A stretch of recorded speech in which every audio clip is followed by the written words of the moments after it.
bokoto yango ebandi magazine bino Indusa Mag magazine pe sarabile information qui toko amointe elengi pe soupu na niveau ya deux fois te mbote Kinshasa mbote Brazzaville mbote Monkimo Bimba biskano tuzuzami pona kolanda magazine bino Indusa Mag to fongola bantsanga na somo kolalelo pona ko sebno ke chef de l'état Félix Antoine Tshisekedi Tshilombo Fachi Béton le déblonneur du système ayambasa asala qui clôture il y a campagne il y a République démocratique du Congo oyo etiaki candidature nango lokola pays membre non permanent na Conseil de sécurité il y a Nations Unies bolanda reportage oyo ya Doulé Diallo bandeko babolingo République démocratique du Congo ezobongama pona ko vivre tamoko historique oyo kozala le 3 juin 2025 pona élection ekosalema lokola membre non permanent na Conseil de sécurité ya Nations Unies pona 2026-2027 okolo ya samedi 31 mai 2025 clôture officielle ya campagne ya candidature oyo ebandaki na décembre 2024 niveau ya sous-régional et continental etikali kaka pona ko convaincre communauté internationale pona score moko honorifique. La cérémonie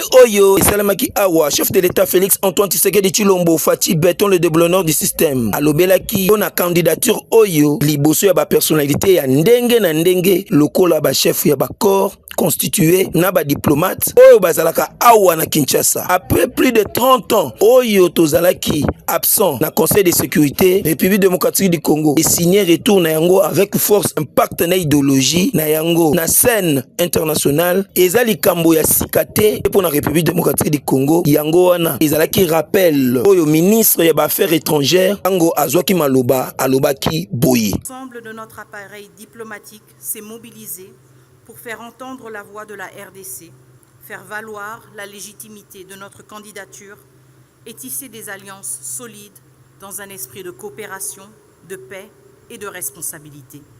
Nos représentations permanentes à New York, Addis Abeba, Genève et Bruxelles ont mené une série d'initiatives ciblées dans les enceintes régionales et internationales avec un objectif constant, démontrer que la République démocratique du Congo est prête à assumer à nouveau ce rôle au sein du Conseil de sécurité avec responsabilité, compétence et engagement.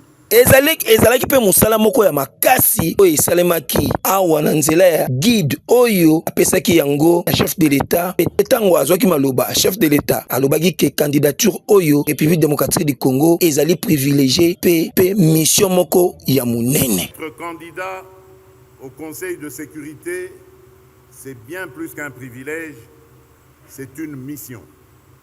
Une mission pour porter la voix de l'Afrique, ses aspirations et ses solutions au cœur des débats mondiaux. Pour la République démocratique du Congo, c'est l'occasion d'affirmer notre vocation de pays pivot au carrefour des dynamiques africaines, un pont entre les peuples et les régions du continent. Ainsi, nous venons devant la communauté internationale non pas comme des solliciteurs, mais comme des partenaires porteurs de solutions.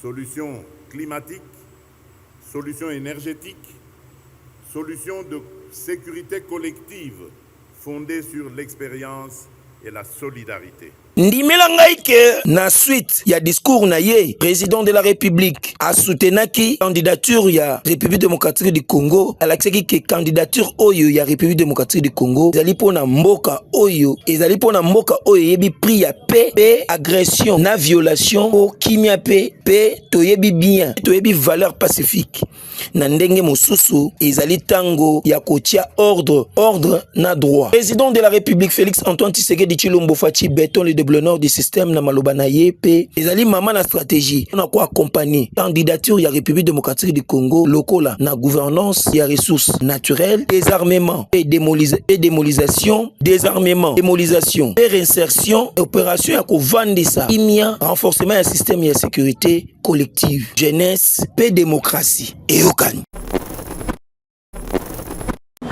Tout ce que la présidence pour le chef de l'État Félix Antoine Tshisekedi Tshilombo Fachi Béton le déblonneur du système un baki délégation il y a parlementaire francophone pour la Masolonini pour le reportage oyo ya Doulé Diallo.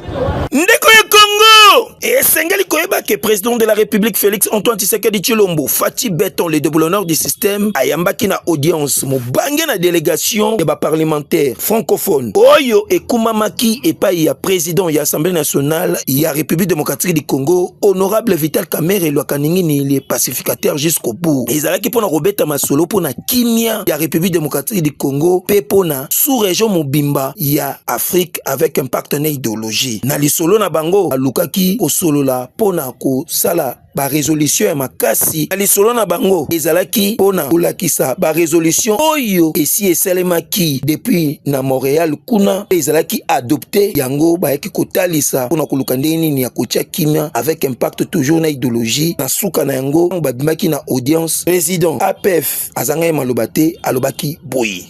Chacun a pu observer que l'espace francophone est traversé par de nombreuses crises et la crise en RDC est une crise majeure. La durée, 30 ans, une cohorte de conséquences, mort d'hommes, destruction de biens, déplacement des populations. Je crois que ce sont des choses qui ne pouvaient pas laisser les parlementaires francophones indifférents. Et notre présence ici est l'expression même de la volonté des parlementaires francophones vis-à-vis du peuple congolais qui a souffert pendant toutes ces années. Notre ambition, je ne parlerai pas de prétention, c'est de contribuer par les voies de la diplomatie parlementaire, c'est comme ça que nous l'appelons, qu'elles soient plus actives et qu'elles nous permettent d'envisager, d'explorer des pistes qui sont susceptibles de nous conduire vers la paix, qui peuvent amener nos États à construire, leurs responsables à construire des ponts. Parce que sans paix, il n'y a pas de développement. Nous voulons contribuer à la construction d'un espace francophone traversé par une prospérité partagée. C'est le sens de notre mission aujourd'hui. Je voudrais terminer pour me résumer en rappelant ce que le président Senghor de regretter mémoire disait il y a 1966. Ce sont les peuples, à travers leurs élus, qui poussent les gouvernements à aller de l'avant. Nous avons trouvé un président de la République, son Excellence M. Tshisekedi, un homme qui est parfaitement au fait de ce qui se passe dans son pays et qui parle de paix. Son message est un message de paix. Il veut que la paix, non seulement pour la République démocratique du Congo, mais pour l'ensemble des 9 pays qui l'entourent, pour l'ensemble de l'Afrique centrale, pour l'ensemble de l'Afrique et même pour le monde. S'il n'y a pas de paix, il n'y a pas de développement possible. Esengeli koyeba ke ba parlementaire francophone bazali déterminé makasi pona ko luka solution moko pacifique na situation oyo ezali kokotisa Afrique centrale na mbilinga na niveau moko ya deux fois te dossier oyo toza kotalela toza kozimeli eyokani kaka na présidence wana masolo ya audience chef de l'État Félix Antoine Tshisekedi Tshilombo Fati Beton le doublonneur du système ayambaki ambassadeur ya Russie oyo azalaka awa na République démocratique du Congo pona masolo etali relation bilatérale bolanda reportage oyo ya Becker Makontela. Bandeko babolingo pona bino esengeli koyeba ke chef de l'État Félix Antoine Tshisekedi Tshilombo Fati Beton le déboulonneur du système ayambaki na pokwa ambassadeur ya Russie oyo azalaka awa na République démocratique du Congo na cité de l'Union africaine na lisolo na bango ezalaki po na makambo etali relation bilatérale entre République démocratique du Congo na Russie ndimela ngai ke makambo oyo babetaki ezalaki ebele pona oyo etali développement ya République démocratique du Congo nakobima na ye ambassadeur Alobaki Bouyi. Aujourd'hui, nous avons eu une rencontre avec son Excellence, Monsieur le Président de la République démocratique du Congo, Monsieur Félix Tshisekedi. Nous avons discuté le développement des relations entre nos deux pays. Je dois constater que ces relations sont très bonnes pour le moment, mais bien sûr qu'on peut le améliorer. Et nous avons discuté dans quel domaine on peut travailler encore pour développer encore nos relations et qu'est-ce qu'on peut faire pour le développer.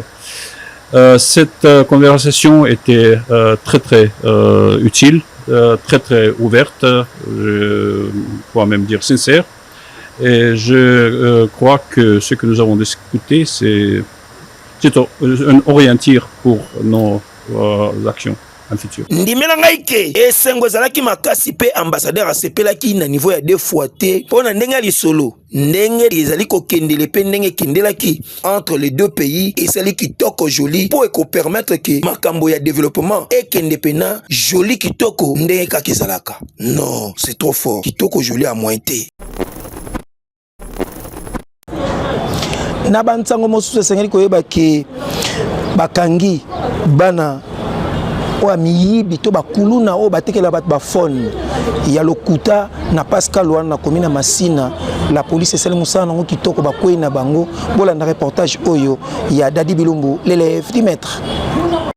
Bana mibali oyo bozali komona bazali miyibi ya kosakana te bango bato ba escroquera bato bachombo na Pascal wana na commune Masina. Ndimela ngai ke oyo ezalaka ke oye na Pascal olingo somba chombo ya talisi yo chombo oyo après wana ba ya kobotola incompréhension ya kopesa o chombo oyo babenga ngo pada chombo oyo ti ozomona ngo boye eza na mapapa ou bien libaya na kati musuku batiaka kwanga yo moko tango otala boye okei metango komo yo moko otala boye ba proposaki yo liboso opetango pesi mbongo balingi bapesa yo telefone nango oya kotala bona nzela boye tamsu batia libaya na kati bekwanga bakanga yango kitoko joli tango oye incompréhension eko bimiselo ba machette donc ekomaka mbilinga yango na commandant GG balalela bango mama na coussin niveau ya 2 fois te bakangi bango boye tango batuni bango yoka ndenge baza kotata bana bo alo coûter ya place ni bosala ngo place ni na Pascal donc bino ne bobo oyebi bwe nombo ya téléphone oskoka bat na Pascal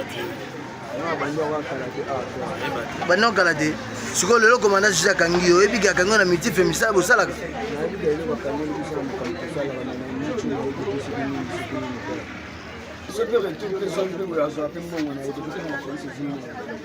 Après, chose nini? Na bosi ni bokenda ba simbongo na ye. Yoka sikoyo commandant GG elongo na commandant mosusu ndenge ba expliquer boye. Lebele tozo kangaka to tindaka bango tozo kanga to tina bango yo. Ozu bango image poani pona ba kende bazonga encore te. Tozo kangaka tozo tindaka bango yango na ba preuve na bango. To sala boni. Tozo saka musala au commandant district Colonel Mbusa John na elongo na colonel Roger Mokitali na ye elongo aussi na colonel Hélène Kotazo musala ba pesi biso na changu awa. Population ya changu eza na kimia. Changu même Pascal wana eza changu. Et sengeli ba population bazo uta ba somi téléphone na ye aso ba téléphone na bien na Pascal eza tena yaki na changu na somi téléphone ba betenga pada bana ba pada na yebite bango ye yomo yoki na nde ba lobi papa. En tout cas tokopesa félicitations mingi na la police oyo ezalaka na Ulumba wana oyo ezali na frontière entre quartier D na quartier 3 na commune Masina surtout na commandant GG et na commandant mosusu na musala kitoko basali obana oyo niveau banyokola la population kuluna kute kosa donc bango na muyibi na kuluna poso kosali faut pas abimisa machette pi yomoko opakati mbango oya lisusu te talatina biso magazine Indusa Mag to beleli félicitations na bakonzi ya la police oyo baza kosala musala kitoko na population. Dale bon. Côté Antele kuna na village bingi mbutu yeke babu ba chef coutumier baza ko bunda na moko oyo abande ko sala intérim na mususu oyo azaki kuna na village eche mbutu yeke baza ko wela nini e comité na point bake ko attaquer ndaku ya général moko et sali passe pe mama ça c'est betami batumi bale ba kufi bolanda reportage oyo Dadi Bilumbu azaki wana na compte magazine Indusa Mag. Moi ezali kosalema na village bingi na commune Ntele bondi melangai ke awa bozali komona biloko nyonso ebebi talami tukande bapanzi babambi mabanga masasi kute betami nanga nini ba chef coutumier bazali ko wela pouvoir bango mibale moko azali intérimaire et puis mususu azaka na village kuna yende bazako wela mbutu yeke me baye ko kotisa mama batu na makambo oyo ayebi mutuna makolote azali mama major et puis mobile na azali général selon ndenge ezali kolobama iparete chef coutumier wana mususu ifale yende bazongisa ye na badroit na ye pote azongela masolo et puis mususu oyo akendaki kobenga soki pe bato ana po na ye eza ke général oyo moto aza koencourager chef coutumier wana pour ke batya mbutu abenga bato na ye eye awa bakuluna baye basema désordre bapanzi biloko na masasi ebetami tala kutu ekomaki na nzela bakangaki balabala moyen mituka eleka ezali te etie mbutu yeke yoka ambiance ezalaki awa.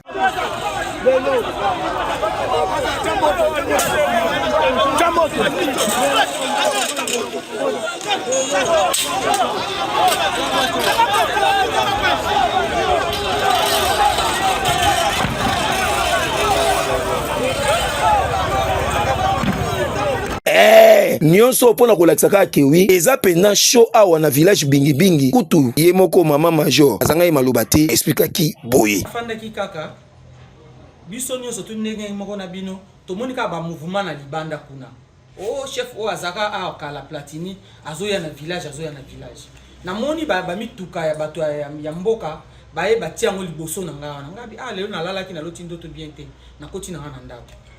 Bon, nan ndenge babandi ba makambo na bango ngana za na kana ka moko bona okika kuna babandi ko buka biso.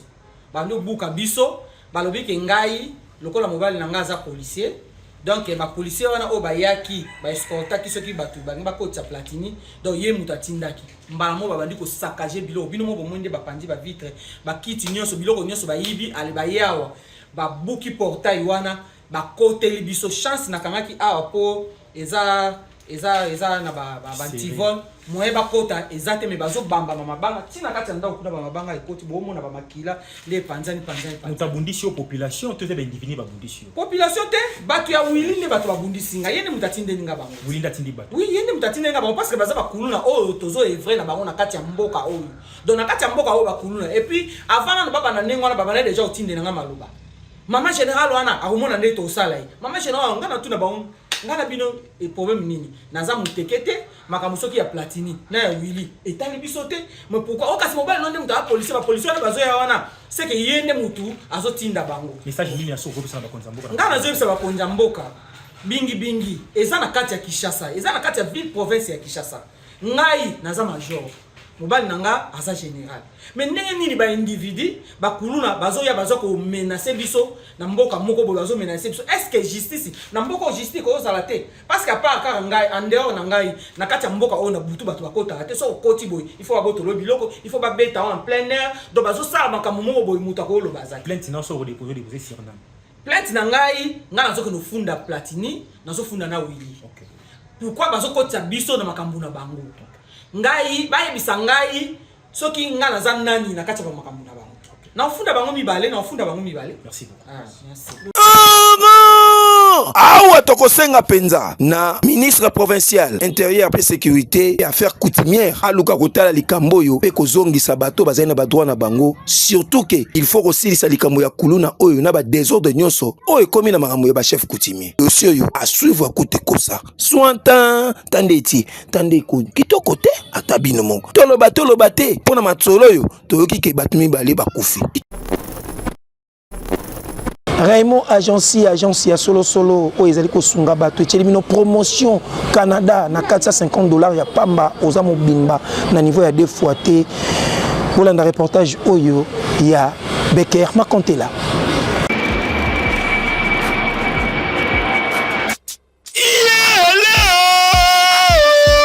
Raymond agence ya sur pona assistance ya visa awa na Kinshasa pe na République démocratique du Congo mobimba. Yo mutu otambola bakosa yo ke okokende poto okende Canada tomboka nini bobanda ba démarche elela fofo tala Raymond agence ya sur oyo sengali na yo opesa confiance pona ba démarche na yo ya visa pe lobi okende na mboka oyo lingi yango yo Raymond agence efandisa professionnalisme na ndenge ya 2 fois te po awa ezali kutu likambo kokota mabondeli te ezali likambo ya tikotak po professionnalisme efandi kitoko na Raymond agence batiali bino promo ya Canada 2025 c'est-à-dire pona ba étudiant nyonso yo moto lingo kendo kotanga na Canada promotion batieli bino yango yo pona 3 mois, c'est-à-dire yaka na Raymond Agency pona kokendo kotanga na Canada ofongoli dossier na yo ofele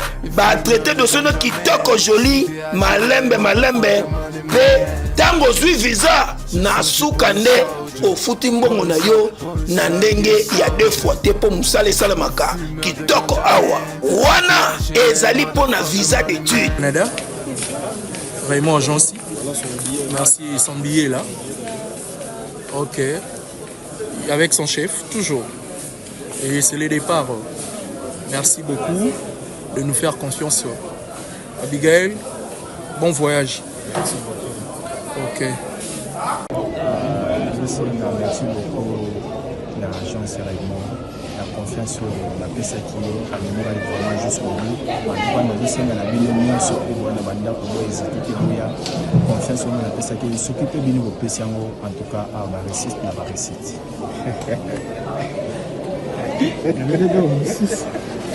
Et partout dans le Nazoka, et cela Raymond Agency en fonction à Vénan.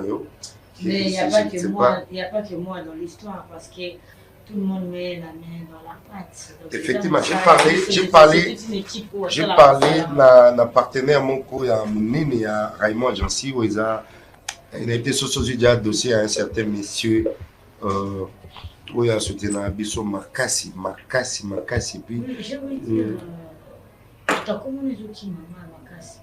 Ah, au organisateur comment? Oui, j'ai entendu parler de Olivier Moukoko. Voilà, monsieur Olivier Moukoko. Oui, c'est monsieur Olivier Moukoko. Ouais. Il est parmi eux. Ah, bon, on va être le solo. Mais vous êtes mon ami?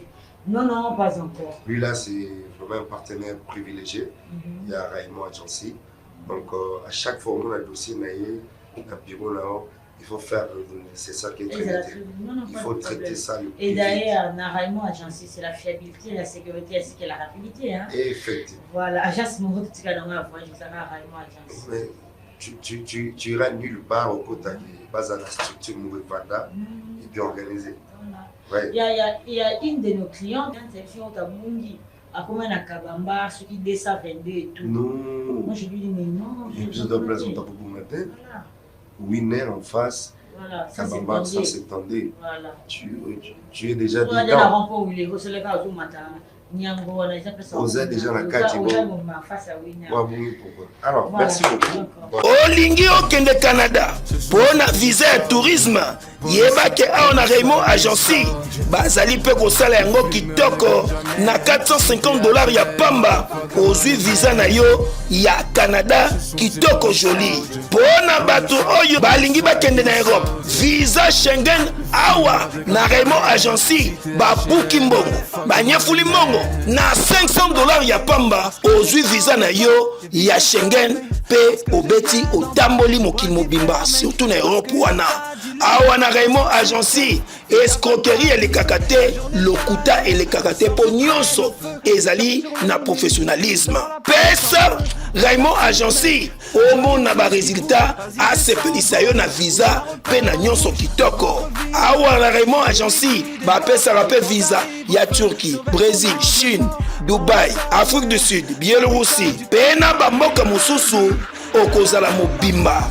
Dubaï kutu koloba na yo te okanisa suki bango te na Raymond Agency bazali koteka ba billet ya ba destination nyonso na prix mokie lekete penza po awa nyonso bakitisi yango na prix mangondo Raymond Agency adresse na yango ezwami na avenue Nyangwe référence en face ya Winner na rond-point Wileri na commune ya Lingwala tope okoki kobenga bango na numero ya telefone oyo oza mobimba na Raymond Agency lokoso ya mbongo ezalaka te mosala liboso mbongo na nsima c'est naturel.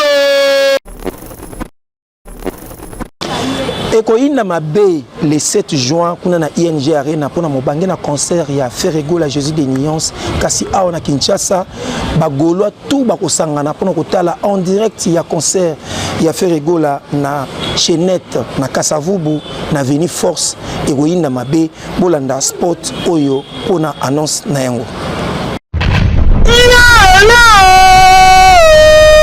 Mwana bendela Egoïna Mabe na Kinshasa Brazzaville pe mokili mobimba mokolo ya samedi 7 juin 2025 pona mobange na concert événementiel, concert historique. Oye, ekozala na ING Arena avec l'artiste le plus populaire de la rumba congolaise, le plus aimé. Yenani, Jésus, Kolo, Yesu, Frère Gola, Jésus de Nuance, Moto ya Yambo, Nika Boronina, le padre, porte-étendard de la République. Oyo azali représentant valable ya rumba congolaise, surtout que yende baza kobenga le haut sommet de la rumba congolaise na ndenge ya defuate oya kobeta mubange na concert na ING Arena talatina awa bana Kinshasa bana ya mokili mobimba bato nyonso balingaka bonne musique bagladiateur bagaulois bagauloise biso tout tokozala awa na commune ya Kasavubu Chenette epai ya Maître Claude Bolongani oyo tokotala en direct concert ya Frère Gola awa en live na ndenge ya defwa te tokozala biso tout awa écran géant kozala wana tuna ngai nini toza kotala toza komele kasi mpona komela esengaka mpe ke osali mwa réservation ya table esalaka mwa eloko mpona réservation ya table eza kaka se eloko moko osombi so na yo ya bien oza mobimba. Gaulois et Gauloises et gladiateurs, tobengisi bino nyonso le 7 juin oyo Chenette boya biso nyonso mobondo tolanda concert na biso oyo eza na ING Arena oyo kobetama le 7 biso tokolanda yango déjà à partir de 17h30 mise en place déjà kosalama. Le plus important pour na biso ba Gauloise ya ville ya Kinshasa esengeli na biso tosala réservation na biso nde yango ko permettre biso tozwa accès na activité na biso. Donc boya vraiment mobondo na Chenette référence rond-point force. Donc na 17h30 déjà makamyo sur bandi. Donc biso ngai moko pe président trésor na kozala biro mobimba to kozala wana. Donc esengeli na biso vraiment boya mobondo ndenge zalaka ndenge mo le padre alobaka vraiment mobondo. Pona ba contact nyonso okoko benga biso na numéro ya téléphone oyo plus 243 89 68 049 84 open à plus 243 97 67 098 98 tala bakosa bino te événement historique ezaka kase moko ING Arena tous les Gaulois Gauloises gladiateurs biso tout ozala awa na commune ya Kasavubu na force croisement Chaba Chenette chez Maître Claude Bolongania tokodina tokosepela toza kolanda concert mobimba neti kaka toza na ING. Non, c'est trop fort, c'est naturel. Amour illusoire mobimba tozotala. Tozali na quelques pages roses awa. Joyeux anniversaire na Rosie Boboli chérie à classe. Moi ce qui toque on a ndenge ya défouaté de la part ya grande sœur na ye exaucé moi si ya kilo na ndenge ya mukiete lelo libe bali bonga ngulu ya mubimbe kotumba mape kolia mawana toza kolia toza komela champagne de champagne vin de vin whisky de whisky to komela na ndenge ya défouaté pour ko célébrer anniversaire ya Rosie Boboli chérie ya classe na ndenge ya mukiete. Joyeux anniversaire lisusu na limote Béa de gloire mwana batu ya mama Hélène Kabwe oyo lelo aza kofeta anniversaire na ye ekozala libe bali bonga na okinzango ke 24 cartons ya pizza ekosomba mape kolia mana kitoko joli to kolia ngona ba shawarma na ndenga mukete jindeji na ndenge ya deux fois te pe gâteau d'anniversaire kozala wana pona ko célébrer anniversaire ya limote Béa de gloire de la part ya Mosengo Maki Dekoro aza ko souhaiter joyeux anniversaire na limote Beyande gloire.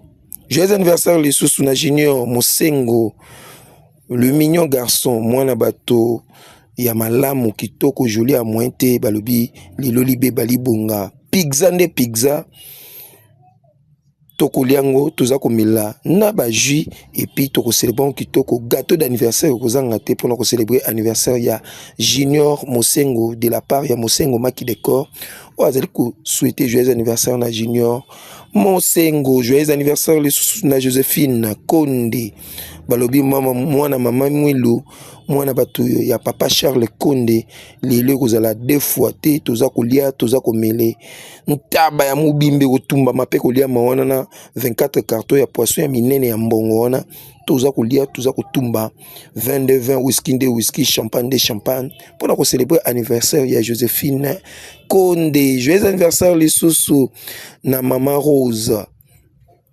Mopai, mama Rose motema ya batu ya pasteur David Mabiala ya église assemblée des sanctifiés na Kinkole ekoinda mabe toza kolia toza komele 555 maboke ekotumba mape kolia mana mbisi ya mai nde mbisi ya mai toza kolia toza komele na ba jeu ebele puis mabondele ebele pour na célébrer anniversaire ya mama Rose Mopai na ndenge ya deux fois te de la part ya Mosengo Maki Décor waza ko souhaiter joyeux anniversaire na mama Rose Mopai motema ya batu ya pasteur David Mabiala.